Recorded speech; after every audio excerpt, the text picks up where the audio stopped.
Programme Sahel à égalité. Dans le cadre de ce programme, nous travaillons essentiellement sur la question du suivi budgétaire, sur la question de la justice fiscale, mais également sur la promotion de l'espace civique. Et cette étude que nous avons menée avec ONG 3D, qui est un de nos partenaires du programme, et s'inscrit dans le cadre, par exemple, de tout ce que nous faisons en termes de la documentation des inégalités qui existent au niveau national et particulièrement au niveau des collectivités territoriales. Aujourd'hui, nous avions, ça c'est une énième étude que nous avons eu à mener avec 3D pour voir exactement le niveau de satisfaction des services publics, notamment dans les services essentiels. Et aujourd'hui, nous nous sommes dit on ne va plus se limiter à diagnostiquer le budget de l'État, mais nous allons essayer de voir à travers la pratique qu'est-ce qui existe au niveau des collectivités territoriales. Est-ce que réellement il y a une bonne distribution des services essentiels au niveau des différentes collectivités territoriales? C'est ça qui nous a poussé aujourd'hui à essayer de faire cette étude-là dans une douzaine de collectivités territoriales qui sont réparties de deux ordres. Il y a des communes urbaines, mais également des communes rurales.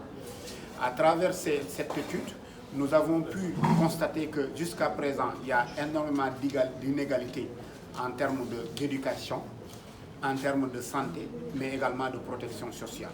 Et c'est ça qui nous pousse aujourd'hui à nous renforcer pour dire qu'aujourd'hui, même si l'État fait énormément d'efforts dans ces secteurs-là, il est important et nécessaire de pouvoir renforcer l'offre de services publics dans les secteurs sociaux de base.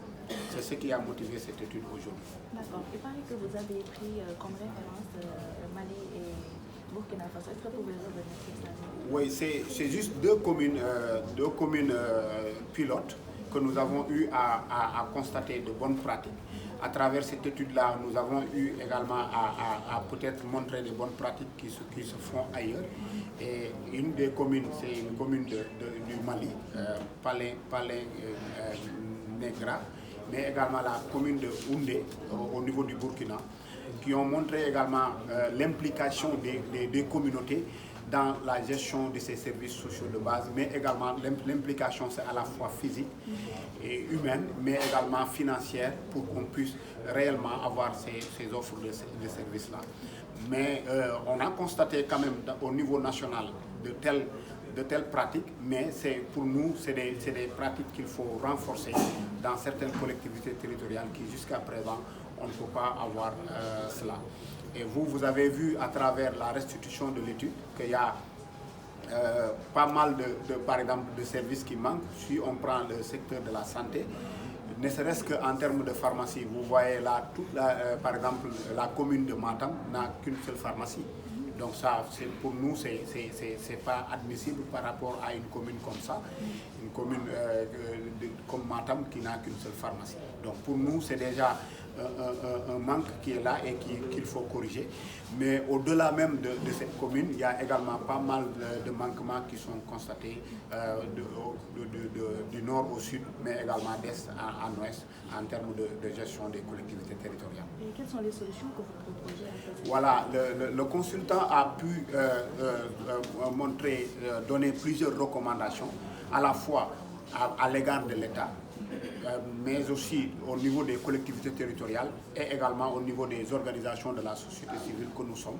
Mais nous allons nous approprier de ces différentes recommandations pour bâtir un plan d'action et aller vers les autorités à la fois locales comme nationales pour essayer de voir comment est-ce que nous pouvons avoir une solution pérenne pour que ces offres de services soient assurées pour les communautés.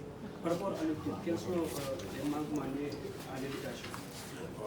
Il y en a à n'en plus finir parce qu'aujourd'hui, on a montré que le déficit d'enseignants, surtout le déficit de spécialistes, surtout dans les services, dans les sciences comme les mathématiques, etc.